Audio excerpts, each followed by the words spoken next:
Wow, what a wild school year it has been. Today I'll break down which homeschool curriculums I used and which schedules I used and how they worked or didn't work. So let's get started.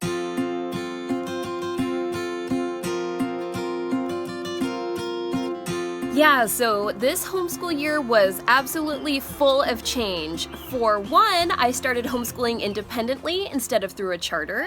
I have a toddler now instead of a baby, in addition to the two girls that I already homeschool, who are in TK and first grade. And also we moved and there was COVID, so it was just a whole lot of things. And in addition to all that, I also started working full time. So it's kind of the perfect storm of ways things could go wrong, but we were able to make it work. I also want to mention just really quick, we have little baby geese called goslings, and they're out playing with the girls right now, so if you hear cheep, cheep, cheep, that's what that is. I just decided to make a video out here in the beautiful nature outside and the weather because it's a beautiful day, and days like this just remind me that summer's around the corner, so we gotta wrap up the school year and kind of reflect on what we did. Just for my rough school year schedule, at the beginning of the year, I was not working, so we would wake up, do school whenever we wanted. It was very relaxed, and we kind of just took as long as we needed to get through the lessons. But then when I started working, I kind of had to implement a more rigid schedule, which I'm not always a fan of, but I think having to compress everything into basically my lunch break really helped us stay really focused and motivated, and I kind of just created habits and routines for the girls so that they knew exactly what was expected of them and when. So our school time usually starts right after breakfast, so it's usually around 8 or 9, and then it lasts for, like I said, just about an hour because that's how long my break is. So that has worked really well for us in the last half of this school year. I wasn't a schedule person before, now I've kind of had to be, and it's been working out just fine. One thing I want to mention just really quick is that Stacey and I actually recorded a podcast episode and released it last week, going way more in depth about all of this end of year stuff, how we did stuff in our homeschool this past year, what we want to change for the following year. So check that out. I'll make sure that there's a link in the bio. So for our schedule, it's been working out really well, and I've also been using the weekends, which some people are very much so against. I'm definitely not, because I choose to use that as time where we can catch up or work on the more hands-on subjects, kind of like science and history, that maybe I don't fit in every single day of the week. Okay, so I think it's time to start breaking down which curriculum I used, what worked and what didn't by subject. Let's start with math.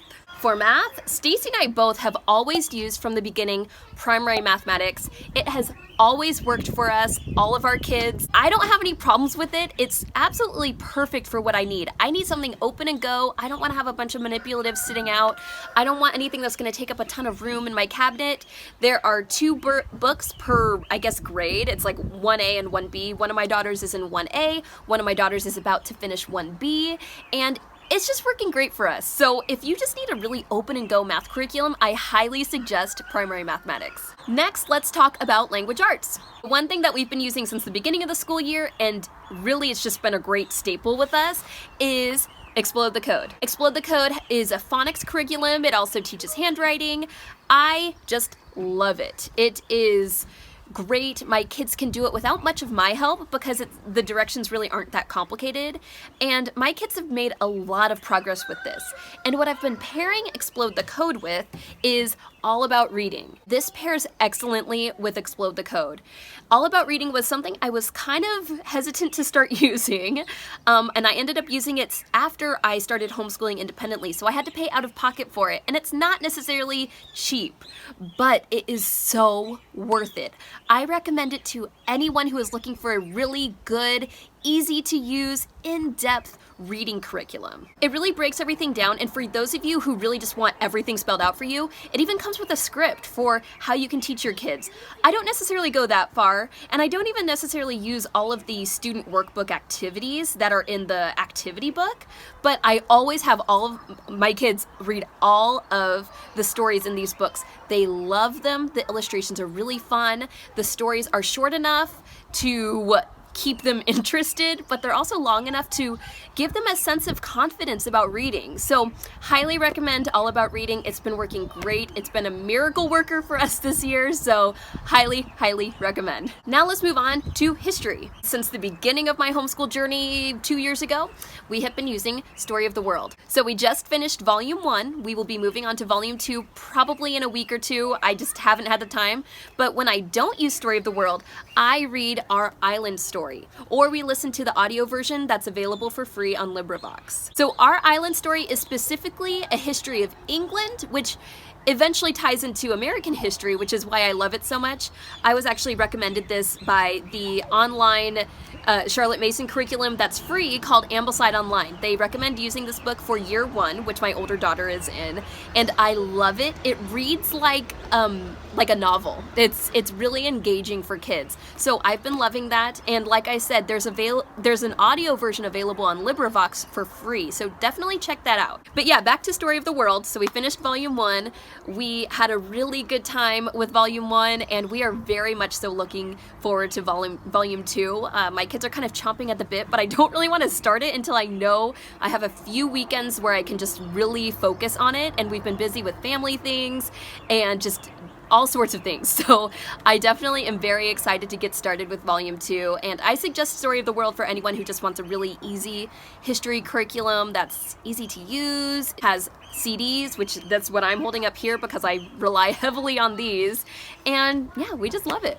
Now, I had a very successful year curriculum-wise. I think a lot of the curriculum that I started using worked out great for us, but what about those that didn't quite work? Well, one that you might remember if you have watched my beginning of the year curriculum video where I talked about which curriculum I was very excited about using this year. I mentioned in that video a language arts curriculum called Lightning Literature. Now, this is nothing bad about the curriculum. I absolutely love it, and I'm probably going to get it started again with my older daughter this upcoming year when she's in the 2nd grade. But I bought the lowest level, which is grade 1, and it was a little bit advanced for her for this past year. So I decided to kind of put it on the shelf, hold on to it for next year, so I do plan on using it. So the reason it didn't work out was it was just a bit advanced, but I have nothing against it. I think it's a great curriculum, and I do look forward to revisiting it again, probably in the fall. We also did use BrainQuest workbooks to kind of supplement what the kids had been learning from their main sources of curriculum. Obviously, it's a big workbook, so I think everything was just very base level knowledge, and I do like those if you're trying to just get your kids interested in doing something or just doing summer school work. I know that that's what Stacey does, and I think I will use them more this summer if I just want my kids to do a little bit of something every day, but I don't want to jump fully into like our in-depth curriculum. So I'm holding on to those. I'm going to keep using them as I go, but I kind of just found there wasn't a lot of room in my life for workbooks when I only had an hour every day to do school. So those are the only 2 things that really didn't work for me. So like I said, I had a very successful curriculum year. I mean, that was kind of the only thing that went kind of as planned for this year. So as for activities or extracurriculars, obviously there weren't a ton of options this year just because of current global events. So that's kind of unfortunate, but my girls were recently able to start doing piano lessons. So just for some context, my daughters are 5 and 7.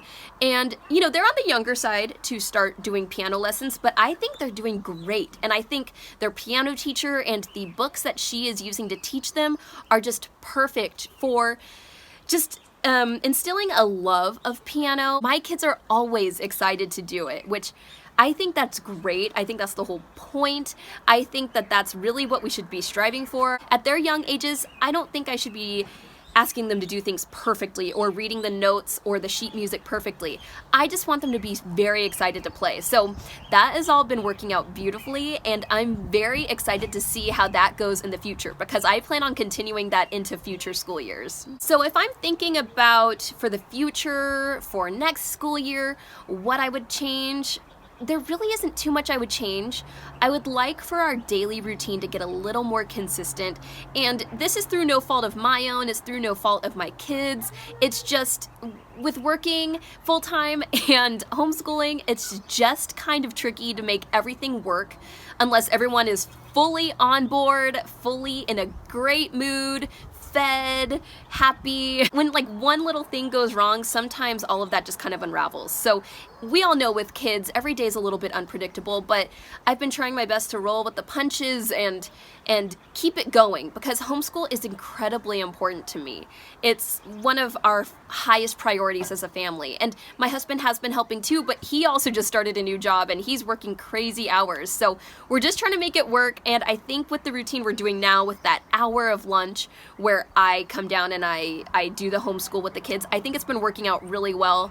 I just want to be a little more consistent, because like I said, sometimes it completely just unravels and it's not able to happen, and that's unfortunate when it happens, but we just got to make time for it every day. That's kind of the bottom line. So that's what I want to work on for next school year. Again, I just want to mention all of this information and more is in our podcast episode called Homeschooling in a Year of Change. So again, that link is in the description. Well, I think that's it for me. I'm very happy with how the school year went. My kids still progressed. My kids learned a ton, even though things were kind of crazy. So that's just a lesson to anyone who's experiencing any sort of hardship or changes in their life, that it is still totally possible to homeschool. You really don't have to worry about your kids making progress as long as you're being intentional and you're rolling with it. Which homeschool curriculum did you use that worked out great for you this homeschool year? Let us know in the comments below. And don't forget to like and subscribe to see more videos just like this one. See you next time!